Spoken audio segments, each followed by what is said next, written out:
अम्बा शाम्भवी चन्द्रमौलिरबलापर्णा उमा पार्वती काली हैमवती शिवा त्रिनयनी कात्यायनी भैरवी सावित्री नवयौवना शुभकरी साम्राज्यलक्ष्मी प्रदा चिद्रूपी परदेवता भगवती श्रीराजराजेश्वरी अम्बा मोहिनी देवता त्रिभुवनी आनन्दसन्धायिनी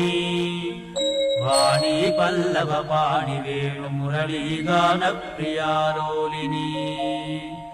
कल्याणी मुनुराजबिम्बवदना धूम्राक्षसंहारिणी चिद्रूपी परदेवता भगवती श्रीराजराजेश्वरी अम्बानूपुररत्नकङ्कणधरी केयूरः